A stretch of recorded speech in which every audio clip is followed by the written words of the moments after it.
Hello guys, welcome back to our channel. This is me with go poly. എപ്പിസോഡിന്റെ opening സീനിൽ നമ്മുടെ റുക്കിയ അവളെ കാണിക്കുകയാണ്. അവളാണെങ്കിൽ വലിയൊരു ബിൽഡിങ്ങിന്റെ മുകളിൽ കയറി കാലൊക്കെ മടക്കി വെച്ച് ശാന്തമായിട്ട് അങ്ങനെ ഇരിക്കുകയാണ്. അവളുടെ ഒരുപാട് പ്ലാനുകൾ ഇതിനോടകം തന്നെ തെറ്റിപ്പോയിരിക്കുകയാണ്. മാത്രമല്ല, അവൾക്ക് ഇതുവരെയായിട്ടും അവളുടെ നഷ്ടപ്പെട്ടു പോയ പവറും ശക്തിയും ഒന്നും തന്നെ വീണ്ടെടുക്കാൻ കഴിഞ്ഞിട്ടില്ല. ഇനിയും ഇങ്ങനെ മുൻപോട്ടേക്ക് പോയാൽ അവൾക്ക് അത് ശരിക്കും ഒരു വലിയ വെല്ലുവിളിയായി തീരും. അവളാണെങ്കിൽ അവളുടെ കയ്യിലുള്ള ഒരു പ്രത്യേക ഡിവൈസ് അത് പുറത്തേക്കെടുത്ത് ചെക്ക് ചെയ്യും. അതിന്റെ ചാർജ് അത് അത്യാവശ്യം നന്നായിട്ട് കുറഞ്ഞിരിക്കുകയാണ്. ഒരേ ഒരു ലെവൽ മാത്രമേ അതിനിപ്പോൾ ചാർജ് ബാക്കിയുള്ളൂ. മാത്രമല്ല, അവളുടെ ബോഡിയുടെ കൺട്രോള് അതിപ്പോ പതിയെ പതിയെ അവൾക്ക് തന്നെ നഷ്ടപ്പെട്ടുകൊണ്ടിരിക്കുകയാണ്. സോ ഇങ്ങനെ പോയാൽ അത് അവളിൽ തന്നെ ഒരുപാട് ചേഞ്ച് വരുത്തുമെന്ന് അവൾക്ക് നന്നായിട്ട് അറിയാം. സോ എത്രയും വേഗം ആ ഒരു ഡിവൈസ് അത് റീചാർജ് ചെയ്യണമെന്ന് പറഞ്ഞ് അവൾ അവിടുന്ന് കടന്നു പോകും. അവിടുന്ന് അങ്ങനെ സീൻ കട്ട് ചെയ്ത് രാവിലെ എഴുന്നേറ്റ് നമ്മുടെ ഹീറോ അവനാണെങ്കിൽ ഇപ്പൊ ബ്രേക്ക്ഫാസ്റ്റ് ഒക്കെ കഴിക്കുകയാണ്. അവന്റെ രണ്ട് സിസ്റ്റേഴ്സും അവനെ വിഷൊക്കെ ചെയ്ത് ആ ടേബിളിലിരുന്ന് കഴിക്കുകയാണ്. ആ സമയം ഹീറോ അവൻ റുക്കിയയ്ക്ക് ആവശ്യമായിട്ടുള്ള ഫുഡൊക്കെ ഒരു പ്ലേറ്റിലെടുത്ത് നമ്മുടെ ചുന്ദരി പെണ്ണ് റുക്കിയ അവൾ കിടന്നുറങ്ങുന്ന ആ ഒരു ഡ്രോവറിന്റെ അടുത്തേക്ക് വരികയാണ്. ആദ്യം ആ ഡ്രോവറിന്റെ ഡോറ് അതിലൊന്ന് തട്ടിയൊക്കെ നോക്കും. പക്ഷെ ഒരു റെസ്പോൺസും അകത്തൊന്നും ഉണ്ടാവില്ല. അവൻ പതിയെ ഡോറ് തുറന്ന് അവൾ അവിടെ ഉണ്ടോ എന്ന് ചെക്ക് ചെയ്യുമ്പോഴായിരിക്കും അവളെ അവിടെ കാണാനില്ല. അവളെ ഇപ്പൊ അവിടെ കാണാനില്ല എന്ന കാര്യം അവൻ മനസ്സിലാക്കുക. അവനാണെങ്കിൽ ടെൻഷനായിട്ട് ചുറ്റും നോക്കും. ഇത്ര രാവിലെ തന്നെ അവനോടൊരു വാക്ക് പോലും പറയാതെ അവൾ എവിടെ പോകും ചിന്തിച്ച് അവനാണെങ്കിൽ ആകെ ടെൻസ്ഡായിട്ട് നിൽക്കുകയാണ്. ഉടനെ ഹീറോയുടെ സിസ്റ്റർ ആയിട്ടുള്ള യൂസോ അവളാണെങ്കിൽ ഹീറോയെ തന്നെ നോക്കുകയാണ്. ചേട്ടനാണെങ്കിൽ ഈ ഇടയായിട്ട് ഒരുപാട് ഫുഡൊക്കെ കഴിക്കുന്നുണ്ട്. എന്തു പറ്റി? വയറ്റില് കൊക്കപ്പുഴു വല്ലതും ഉണ്ടോ? മാത്രമല്ല, ഇപ്പോ ചേട്ടൻ ആരോടും കാര്യമായിട്ട് സംസാരിക്കാറില്ല. എപ്പോഴും റൂം അടച്ച് അകത്ത് തന്നെയാണ്. ബിഗ് ബ്രദറിന് സത്യത്തിൽ എന്താ സംഭവിച്ചതെന്ന് എനിക്ക് മനസ്സിലാവില്ല. നിനക്ക് എന്തെങ്കിലും അറിയാവുമെന്ന് അവള് കരീനോട് ചോദിക്കും. ഹീറോ ആണെങ്കിൽ അപ്പോഴും അതൊന്നും കേട്ടതായിട്ട് ഭാവിക്കാതെ റുക്കിയെ തന്നെ അവിടെ മുഴുവൻ അന്വേഷിച്ചു കൊണ്ടേയിരിക്കും. അതേസമയം ഈ കാര്യങ്ങളെല്ലാം കേട്ട അവരുടെ പപ്പ ആളാണെങ്കിൽ കൂലങ്കക്ഷമായി ചിന്തിച്ച് അവരോട് പറയും, ഇത് അവന്റെ പ്രായത്തിന്റെ കുഴപ്പമാണ്. ഒരുപക്ഷെ റൂമൊക്കെ അടച്ചിട്ട് അവൻ ചില കുൽസിത പ്രവർത്തികളൊക്കെ ഏർപ്പെടുന്നുണ്ടാവും. അത് കേൾക്കേണ്ട താമസം കരിയിളകിയ നമ്മുടെ ഹീറോ അവൻ ചാടി വന്ന് പപ്പയുടെ മുഖത്ത് തന്നെ പഞ്ച് ചെയ്യും. You are unbelievable. കുഞ്ഞുങ്ങളുടെ അടുത്ത് വെച്ചാണോ ഇതുപോലെ സംസാരിക്കുന്നതെന്ന് ചോദിച്ച് അവൻ ടെൻഷനായി ഇപ്പൊ പുറത്തേക്ക് പോവാണ്. അവിടുന്ന് അങ്ങനെ സീൻ കട്ട് ചെയ്ത് ഇപ്പോ ഉറഹറ എന്ന് പേരുള്ള ഒരു ഷോപ്പ് കാണിക്കുകയാണ്. ആ ഷോപ്പിന് മുൻപിൽ രണ്ടു പേര്, ഒരു കുഞ്ഞു പെണ്ണും ഒരു കുഞ്ഞു ചെക്കനും. ആ ചെക്കനാണെങ്കിൽ കറക്റ്റായിട്ട് വർക്കൊന്നും ചെയ്യാതെ അവിടെ ഡാൻസും പാട്ടും ഒക്കെ ആയിട്ട് അവൻ ചൂലൊക്കെ എടുത്ത് അങ്ങോട്ടും ഇങ്ങോട്ടേക്കും ഓടിക്കളിക്കും. ആ കുഞ്ഞു പെണ്ണാണെങ്കിൽ ആ ഒരു ഷോപ്പിന്റെ എല്ലാ ഭാഗവും തൂത്ത് വൃത്തിയാക്കുകയാണ്. അവളാണെങ്കിൽ അവനോട് പറയും, നമുക്കിനി ഒട്ടും സമയമില്ല, ഓണർ വരുന്നതിന് മുൻപ് ഇവിടെ മുഴുവൻ നമുക്ക് ക്ലീൻ ചെയ്യണം. അതിനവനാണെങ്കിൽ തീർത്തു പറയും, എന്നെ കൊണ്ട് പറ്റില്ല, നിനക്ക് വേണമെങ്കിൽ നീ മാത്രം ഇവിടെ മുഴുവൻ ക്ലീൻ ചെയ്താൽ മതി എന്ന് പറയും. അതിനുശേഷം അവൻ അവളോട് പറയും, നിന്നെ കഴിഞ്ഞ റാങ്കിങ് കൂടുതൽ അതെനിക്കാണ്, ഒരു കാരണവശാലും എന്നെ നീ ഭരിക്കാൻ പാടില്ല എന്ന് പറഞ്ഞ് അവന്റെ കയ്യിലുള്ള ചൂല് അത് വെച്ച് അവൻ അവളെ അട്ടിക്കുകയാണ്. ആ കുഞ്ഞിപ്പെണ്ണാണെങ്കിൽ വേദനിച്ച് കരയാനായിട്ട് തുടങ്ങും. അപ്പൊ കറക്റ്റ് സമയത്ത് റുഖിയ അവൾ അവിടേക്ക് വന്ന് ആ പയ്യന്റെ കയ്യിൽ നിന്ന് ആ ചൂല് പിടിച്ചു വാങ്ങും. അവളാണെങ്കിൽ ആ പയ്യന്റെ ചെവിക്ക് പിടിച്ച് കിഴുക്കുകയാണ്. നിനക്കിപ്പോഴും ഒരു മാറ്റവും ഇല്ലല്ലേ? ഇനി മേലാൽ ഇത് ആവർത്തിക്കാൻ പാടില്ല എന്ന് പറഞ്ഞ് അവള് ഷോപ്പ് തുറന്ന് അകത്തേക്ക് പോകും. അപ്പൊ ഷോപ്പിൽ വർക്ക് ചെയ്യുന്ന ഒരാള് അവളോട് പറയും, ഇതുവരെ ഓണർ എഴുന്നേറ്റിട്ടില്ല.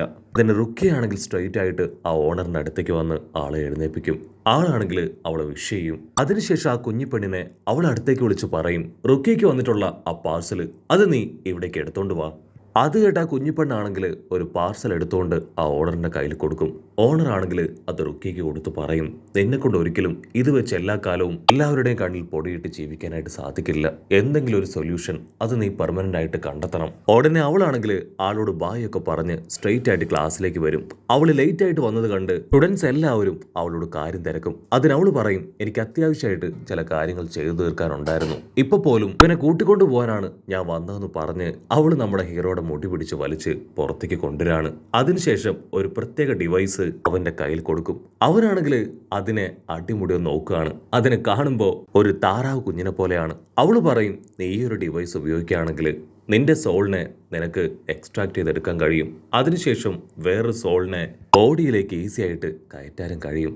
ഹീറോ ആണെങ്കിൽ ആ ഡിവൈസ് നോക്കി അവളെ കളിയാക്കി ചിരിക്കുകയാണ്. അതിൽ കലി കയറിയ റുക്കിയ അവൾ ചാടി വന്ന് ഹീറോയെ അറിഞ്ചം പുറഞ്ച അടിക്കും. അവളാണെങ്കിൽ അത് നിർബന്ധിച്ച് ഹീറോയെ കൊണ്ട് കഴിപ്പിക്കുകയാണ്. അടുത്ത നിമിഷം ഹീറോ ആണെങ്കിൽ സോൾ റീപ്പറായി തീരും. അവന്റെ ബോഡിയിൽ മറ്റൊരു സോൾ വന്ന് അവനാണെങ്കിൽ യന്ത്ര മനുഷ്യനെ പോലെ പെരുമാറാൻ തുടങ്ങും. അതേസമയം റുക്കിയയ്ക്കാണെങ്കിൽ ഒരു ഹോളോയെ സെൻസ് ചെയ്യാൻ കഴിയും. അവളാണെങ്കിൽ അവനെ വിളിച്ച് ആ സെൻസ് ചെയ്ത ഭാഗത്തേക്ക് പോവാണ്. അവിടുന്ന് അങ്ങനെ സീൻ കട്ട് ചെയ്ത് ഇപ്പൊ ആ ഷോപ്പ് കാണിക്കുകയാണ്. ആ കുഞ്ഞിപ്പെണ്ണ് കൊടുത്ത പാഴ്സല് അത് ചെറുതായിട്ട് ഒന്ന് മാറിപ്പോയി. ആ പയ്യനാണെങ്കിൽ യഥാർത്ഥ പാഴ്സൽ കൊടുക്കാൻ അവിടുന്ന് അങ്ങനെ അവൾ അന്വേഷിച്ചു വരും. ഇവിടെ ഹീറോയുടെ ബോഡി അതാണെങ്കിൽ ഹീറോൾ നഷ്ടപ്പെട്ട രീതിയിൽ അവിടെ ഉണ്ടായിരുന്ന ചില സാധനങ്ങളൊക്കെ അങ്ങനെ തല്ലി പൊളിക്കും. ഹീറോയുടെ ബോഡിയിലുള്ള സോളാണെങ്കിൽ അവിടെ ഉണ്ടായിരുന്ന ഫെൻസസും സാധനങ്ങളും ഒക്കെ തന്നെ തല്ലി തകർക്കുകയാണ്. അതുകൊണ്ട് സെക്യൂരിറ്റി ആളവിടേക്ക് ഓടി വന്ന് അവനെ തടയാനായിട്ട് ശ്രമിക്കും. അതിനവനാണെങ്കിൽ ആ സെക്യൂരിറ്റിയെ തല്ലി താഴെയിട്ട് സ്ട്രെയിറ്റ് ആയിട്ട് ജനലിലൂടെ ഹീറോയുടെ ക്ലാസ്സിലേക്ക് കയറി വരികയാണ്. ഹീറോയുടെ ഈ ഒരു പുതിയ ആറ്റിറ്റ്യൂഡും ഒക്കെ കണ്ട് അവന്റെ ഫ്രണ്ട്സ് ഷോക്കാവും. ഇവിടെ ഒറിഹിബയാണെങ്കിൽ ഹാപ്പി ആയിട്ട് ഫുഡൊക്കെ കഴിക്കാൻ റെഡി ആയിട്ട് നിൽക്കും. അതേസമയം ഹീറോ ആണെങ്കിൽ അവന്റെ സോൾ റീപ്പർ പവറിൽ ആ ഒരു ഹോളോയെ അങ്ങനെ നശിപ്പിച്ചു കൊണ്ടേയിരിക്കുകയാണ്. അതേസമയം ഹീറോയ്ക്കാണെങ്കിൽ എന്തോ ഒന്ന് നെഗറ്റീവായിട്ട് തോന്നും. ഇവിടെ ഹീറോയുടെ സോൾ ആണെങ്കിൽ അവിടെയുള്ള കൂട്ടുകാരെ അവരെല്ലാവരും ഞെട്ടിച്ചുകൊണ്ട് ഒരുപാട് കാര്യങ്ങളൊക്കെ കാണിക്കുകയാണ്. എന്റെ അഭ്യാസമൊക്കെ കണ്ട് ഒരു സെക്കൻഡ് അവർ പോലും ഫ്രീസ് ആവും. ആ ഗ്യാപ്പിൽ ഹീറോ ആണെങ്കിൽ ഒറിഹിബെ അങ്ങനെ കറക്കിയെടുത്ത് അവളുടെ കയ്യിൽ ചെറുതായിട്ടൊന്ന് ചുംബിക്കും. അതിനവളുടെ ഫ്രണ്ട് ആണെങ്കിൽ ഹീറോയെ പിടിച്ചു വലിക്കും. ഉടനെ അവളെയും കറക്കിയെടുത്ത് അങ്ങനെ റൊമാൻറ്റിക് ആയി നോക്കുകയാണ്. അതേസമയം ഹീറോ ആണെങ്കിൽ ഇപ്പൊ സ്കൂൾ ലക്ഷ്യമാക്കി ഉഷാറായിട്ട് ഓടും. അവന്റെ തൊട്ട് പിന്നാലെ റുക്കിയ ചോദിക്കും, എന്തു പറ്റി, എന്താ ഉണ്ടായേ?